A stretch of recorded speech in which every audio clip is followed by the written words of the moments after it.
안녕하세요. 우리가 믿음이란 말을 참 많이 쓰잖아요. 그런데 믿는다는 게 과연 뭘까요? 이게 생각보다 훨씬 더 깊고 또 여러 얼굴을 가진 개념일 수 있거든요. 오늘 그 진짜 의미를 한번 제대로 들여다볼까 합니다. 자, 이 질문 말이죠. 여러분이라면 뭐라고 답하시겠어요? 우리가 믿는다, 믿음이 있다, 이런 말을 참 쉽게 하는데 막상 그게 뭐냐고 누가 물으면 글쎄요, 딱 부러지게 설명하기가 은근히 어렵단 말이죠. 그래서 오늘 이 믿음이라는 걸 아주 기가 막힌 비유로 한번 풀어보려고 합니다. 바로 동전이에요, 동전. 동전에서 앞면만 떼어낼 수 없듯이 믿음에도 절대로 분리해서는 안 되는 양면이 있다는 거죠. 이 두 가지를 다 알아야 진짜 믿음이 뭔지 제대로 볼 수 있습니다. 자, 그럼 동전의 한쪽 면부터 뒤집어 볼까요? 이 첫 번째 면은요, 아주 중요한 포인트가 있어요. 바로 믿음의 시작이 나에게서 출발하는 게 아니라는 겁니다. 이건 철저하게 선물로 주어진다는 측면이에요. 아마 들어보셨을 거예요. 종교개혁의 핵심 슬로건, 오직 믿음, 즉 솔라피데, 바로 그 개념이 이 동전의 첫 번째 면에 해당합니다. 이걸 구원을 얻는 믿음이라고 부르는데 좀 더 전문적인 용어로는 칭의라고도 하죠. 이게 무슨 뜻이냐면요. 내가 뭘 잘해서, 노력을 해서 얻어내는 자격증 같은 게 아니라는 거예요.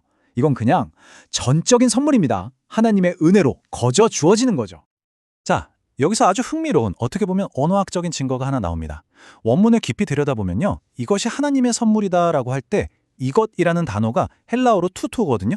근데 이게 진짜 재밌는 게 뭐냐면 성경에서 믿음이나 은혜는 보통 여성 명사로 쓰여요. 그런데 이 투토는 중성 대명사입니다. 문법적으로 안 맞죠. 그럼 이게 뭘 의미할까요? 학자들은 이게 믿음이나 은혜라는 특정 단어 하나를 콕 집어서 말하는 게 아니라 은혜로 말미암아 믿음을 통해 구원을 얻게 되는 이 모든 과정, 이 사건 전체를 가리킨다고 봐요. 와, 정말 대단하지 않나요? 그러니까 내가 믿는다고 하는 그 믿음조차도 사실은 하나님이 주신 거대한 선물 패키지 안에 포함된 거라는 얘기죠. 자, 동전을 뒤집을 시간입니다. 선물을 받았으면 그걸로 끝일까요? 절대 아니죠. 이제 동전의 뒷면, 즉 선물을 받은 사람의 반응과 책임에 대한 이야기를 해보겠습니다. 지금 보시는 이 표가 두 가지 믿음의 차이를 한눈에 보여주는데요. 왼쪽에 구원 얻는 믿음, 즉 칭의는 보세요. 근원이 하나님의 은혜고 우리의 역할은 없어요. 그냥 선물로 받는 겁니다. 그런데 오른쪽을 보세요. 살아있는 믿음, 즉 성화는 근원이 인간의 책임이라고 되어 있죠. 이건 구원의 증거로서 우리가 계속해서 살아내야 하는 과정이자 의무인 거예요. 그러니까 하나는 전적으로 받는 거고 다른 하나는 살아내는 겁니다. 이 둘은 완전히 다른 차원의 이야기처럼 보이지만 사실은 한 동전의 양면인 거죠. 자, 이렇게 이론적으로 설명하니까 좀 딱딱하게 들릴 수도 있겠네요. 그래서 이 동전의 양면이 한 사람의 인생에서 얼마나 드라마틱하게 나타나는지 아주 생생한 이야기 하나를 들려드릴게요. 성경에 나오는 한 여인의 이야기 속으로 들어가 보시죠. 바로 요한복음 4장에 나오는 사마리아 여인 이야기인데요. 한번 상상해 보세요. 예수님이 먼저 이 여인에게 다가가서 생수, 즉 영원한 생명을 제안하십니다. 이건 여인이 뭘 해서가 아니라 일방적으로 주어지는 선물이죠. 바로 동전의 첫 번째 면, 구원 얻는 믿음이 이 순간에 주어지는 거예요. 근데 그 다음이 정말 중요합니다. 이 선물을 받자마자 여인이 어떻게 행동하죠? 그 당시 여인에게 생명줄과도 같았을 그 물동이를 그냥 내팽개치고 마을로 달려가요. 그리고 자기가 만난 사람에 대해 막 증언하기 시작합니다. 이게 뭘까요? 바로 동전의 두 번째 면, 살아있는 믿음의 열매가 즉각적으로 나타난 겁니다. 그런데 이 이야기는 여인 한 사람에게서 끝나지 않아요. 더 큰 그림이 있습니다. 이제 카메라는 여인이 아니라 여인의 말을 들은 마을 사람들 쪽으로 옮겨가요. 이 사람들의 믿음이 어떻게 한 단계 더 성장하는지 그 과정을 주목해 볼 필요가 있습니다. 바로 이 구절이 핵심입니다. 마을 사람들이 뭐라고 하죠? 이제 우리가 믿는 건 당신 말 때문이 아니야. 우리가 직접 그분의 말씀을 들어보니까 이분이 진짜 구원자라는 걸 알게 됐어. 라고 말하잖아요. 이게 정말 중요한 전환점이에요.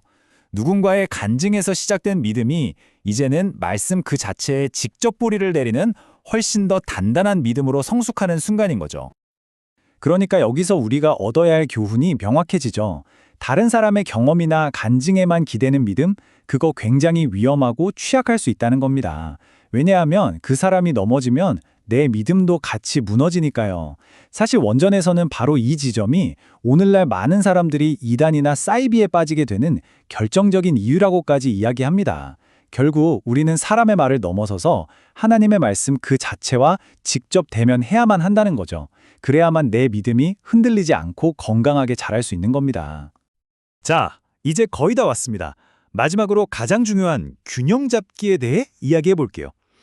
이 동전의 양면이 균형을 잃어버리면, 그러니까 한쪽으로만 치우치게 되면 어떤 위험한 일이 벌어지는지 그걸 짚어봐야 합니다.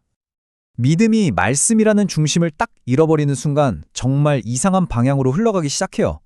예를 들면 말씀보다 어떤 특정 목사님이나 리더의 말을 더 신뢰하게 되고요. 또 뭔가 신비한 체험이나 기적, 눈에 보이는 축복 같은 것만 쫓아다니게 되죠. 더 심각하게는 특정 정치 이념이 신앙의 자리를 차지해버리는 경우도 생깁니다. 원전에서는 이런 모습들이 보인다면 그건 믿음이 심각하게 병들었다는 경고등이라고 말하고 있어요. 이 위험을 원전에서는 정말 소름 돋는 비유로 설명하는데요. 말씀이 없는 믿음은 마치 핸들도 고장나고 브레이크도 파열된 자동차 같다는 거예요. 엑셀은 계속 밟고 있어서 엄청난 속도로 질주하는데 방향을 바꿀 수도 멈출 수도 없는 거죠. 그 끝이 어떨지는 상상만 해도 끔찍하지 않습니까? 결국 충돌하고 파괴될 뿐이라는 강력한 경고입니다. 자, 오늘 이야기를 마무리하면서 이 마지막 질문을 여러분 스스로에게 한번 던져보셨으면 좋겠습니다.